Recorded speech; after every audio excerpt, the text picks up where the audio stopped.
नमस्कार मंडळी, स्वागत आहे तुमचं बटाटा कुरडई रेसिपीमध्ये. आज आपण बटाटा कुरडई बनवणार आहोत. अशा प्रकारे कुरडई बनवून तुम्ही वर्षभर खाऊ शकता. चला तर मग व्हिडिओला सुरुवात करूया. तर इथे मी 1 बाउल साबुदाणा घेतलेला आहे. वजनी म्हणाल तर 750 ग्रॅम हा साबुदाणा आहे. तर इथे मी मोठं एक पातेलं घेतलेलं आहे. त्यामध्ये हा साबुदाणा आपल्याला टाकायचा आहे. साबुदाणा टाकल्यानंतर आपल्याला त्यामध्ये पाणी टाकायचं आहे. पाणी टाकून स्वच्छ धुवून घेऊ. 2 पाण्यामध्ये हा साबुदाणा आपल्याला स्वच्छ धुवून घ्यायचा आहे. त्यानंतर यामध्ये पाणी टाकू. तर पाणी किती टाकायचं इथे तुम्ही पाहू शकता. अर्धा इंच आपण पाणी शाबूच्या वरती ठेवलेलं आहे, तुम्ही पाहू शकता. तर एवढं पाणी आपल्याला शाबूमध्ये ठेवायचं आहे. यावर झाकण ठेवून हा शाबू आपल्याला दिवसभर भिजवून घ्यायचा आहे. कारण सकाळी 11 वाजता मी हा शाबू भिजू घातलेला आहे. तर इथे संध्याकाळचे 7 वाजलेले आहेत. इथे तुम्ही पाहू शकता खूप छान असा आपला साबुदाणा भिजलेला आहे. तर चमच्याच्या साहाय्याने हा साबुदाणा मोकळा करून घेऊ. तर सगळा साबुदाणा छान असा मोकळा करून घ्यायचा आहे. तर इथे तुम्ही पाहू शकता साबुदाणा मोकळा करून झालेला आहे. आता आपण ज्या बाउलने मी साबुदाणा सकाळी मोजून घेतला त्याच बाउलने 1 बाउल मी पाणी घेतलेलं आहे. तर एका पातेल्यामध्ये हे पाणी टाकून उकळून घ्यायचं आहे. तर इथे मी गॅसवर पातेले मांडलेलं आहे. त्यावर झाकण ठेवून पाणी उकळून घेऊ. तर इथे तुम्ही पाहू शकता पाण्याला छान अशी उकळी आलेली आहे. आता यामध्ये आपल्याला 1 चमचा मीठ टाकायचं आहे. मीठ टाकल्यानंतर हे पाणी जे आहे ते आपल्याला साबुदाण्यामध्ये टाकायचं आहे.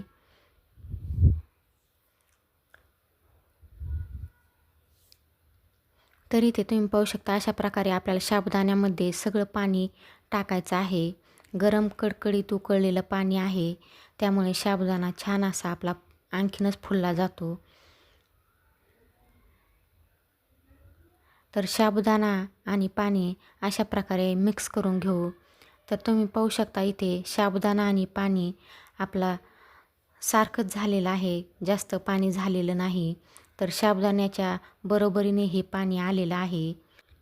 अशा प्रकारे आपल्याला साबुदाणा एकसारखा करून घ्यायचा आहे चमच्याच्या साहाय्याने. आणि यावर झाकण ठेवून आपण हा शाबू रात्रभर भिजवून घेणार आहोत. तर इथे मी झाकण ठेवलेलं आहे. आता रात्रभर हा साबुदाणा भिजवून घेऊ. तर इथे सकाळी तुम्ही पाहू शकता अशा प्रकारे आपला साबुदाणा झालेला आहे. यामध्ये कुठेही तुम्हाला पाणी दिसणार नाही. तर खूप छान असा भिजलेला आहे. इथे तुम्ही पाहू शकता आणि छान असा चिकटसुद्धा झालेला आहे. कारण गरम पाणी टाकल्यामुळे अशा प्रकारे चिकट साबुदाणा होतो आणि भिजलेलासुद्धा आहे छान पाहू शकता. तर आता हा साबुदाणा मोकळा करून घेऊ. एवढा मोकळा साबुदाणा होत नाही कारण आपल्याला हा साबुदाणा एका चाळणीमधून काढून घ्यायचा आहे. तर इथे मी एक पातेलं घेतलेलं आहे. त्यावर एक स्टीलची चाळणी घेऊन त्यामध्ये आपल्याला साबुदाणा टाकून बारीक करून घ्यायचा आहे. तर इथे चाळणीमध्ये मी साबुदाणा टाकलेला आहे. एका ग्लासच्या मदतीने हा साबुदाणा बारीक करून घेऊ. इथे मला पातेलं थोडंसं छोटं वाटलं म्हणून मी दुसरं मोठं पातेलं घेतलं आहे. आणि मोठ्या पातेल्यामध्ये हा साबुदाणा अशा प्रकारे आपल्याला बारीक करून घ्यायचा आहे. तर इथे तुम्ही पाहू शकता बारीक झाल्यानंतर साबुदाणा चाळणीला चिटकलेला आहे. तो चमच्याच्या मदतीने आपल्याला काढून घ्यायचा आहे. तर इथे तुम्ही पाहू शकता चिटकलेला साबुदाणासुद्धा मी चमच्याने काढून घेतलेला आहे. तर इथे अर्धा साबुदाणा माझा बारीक करून झालेला आहे आणि एवढा साबुदाणा अजून बाकी आहे. तर सगळा साबुदाणा मी बारीक करून घेणार आहे. तर ते इथे तुम्ही पाहू शकता पातेल्यामध्ये खाली अजिबात पातेल्यामध्ये पाणी नाही. तर खूप छान असा आपला शाबू भिजलेला होता. तर सगळा साबुदाणा मी बारीक करून घेतलेला आहे. तुम्ही इथे पाहू शकता अशा प्रकारे आपल्याला साबुदाण्याचा चिक तयार झालेला आहे.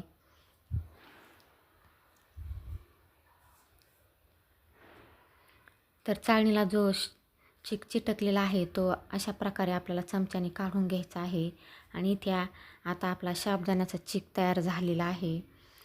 आता आपल्याला यासाठी 1 किलो बटाटे लागणार आहेत. तर हे बटाटे मी उकडून घेतलेले आहेत आणि त्याची वरची सालं काढून घेतलेली आहेत. तर आता हे बटाटेसुद्धा आपल्याला अशाच प्रकारे बारीक करून घ्यायचे आहेत. चाळणीमध्ये टाकायचे आहेत आणि बारीक करून घ्यायचे आहेत. इथे तुम्ही पाहू शकता बटाटे बारीक करताना आपल्याला जास्त वेळसुद्धा लागत नाही. शिजलेले बटाटे असल्यामुळे पटकन बारीक होतं. तर इथे तुम्ही पाहू शकता अशा प्रकारे आपल्याला बटाटे सगळे पुरणाच्या चाळणीमधून काढून घ्यायचे आहेत. तर इथे जो साबुदाण्याचा चिक होता त्यामध्येच हे मी बटाटे बारीक करून घेतलेले आहेत. इथे तुम्ही पाहू शकता अशा प्रकारे आपलं बटाटे आणि शाबू बारीक करून झालेलं आहे. तर गरम पाण्यामध्ये सुद्धा मीठ टाकलेलं आहे, त्यामुळे इथे 1 चमचा बटाट्यासाठी आपण मीठ टाकणार आहोत. कारण साबुदाण्यामध्ये गरम पाणी टाकलं त्यावेळेससुद्धा आपण मीठ टाकलेलं होतं. तर हे सगळं आता मिक्स करून घेऊ.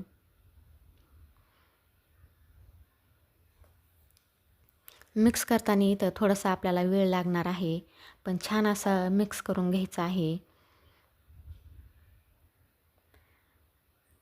चमच्याच्या मदतीने नाही झालं तर तुम्ही हाताने सुद्धा हे मिक्स करून घेऊ शकता. इथे तुम्ही पाहू शकता मिक्स केल्याच्या नंतर पांढरं शुभ्र असा आपला चिक तयार झालेला आहे.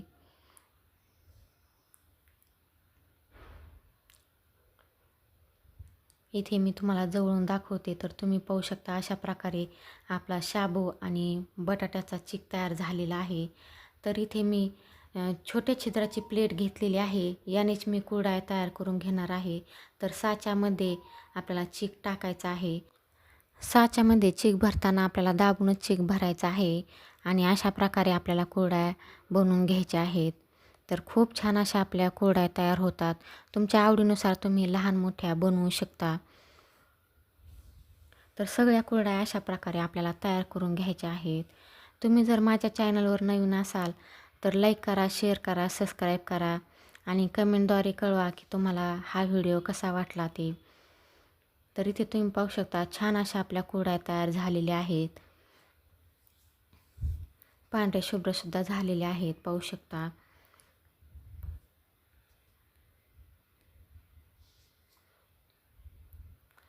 तर वाळलेल्या कुरडयाचा व्हिडिओ मी दाखवू शकले नाही, कारण पाऊस आल्यामुळे मी घाई गडबडीमध्ये कुरडया तशाच काढून आणलेल्या आहेत आणि 2 दिवस कुरडई वाळल्याच्या नंतर तुम्ही पाहू शकता खूप छान अशी आपली तयार झालेली आहे.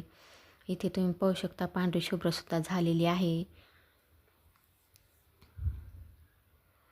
आता मी तुम्हाला कुरडई तळून सुद्धा दाखवते. तर इथे मी कढईमध्ये थोडंसं तेल तापवण्यासाठी ठेवलं होतं. तर तुम्ही पाहू शकता कुरडई टाकताच छान अशी आपली कुरडई फुललेली आहे.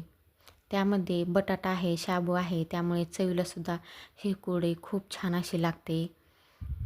लहान मुलांनासुद्धा ही कुरडई खूप आवडते. तर खूप छान अशा आपल्या पांढऱ्या शुभ्र कुरडया तयार झालेल्या आहेत. चला तर मग पुन्हा भेटूया पुढील एका अशाच रेसिपीमध्ये.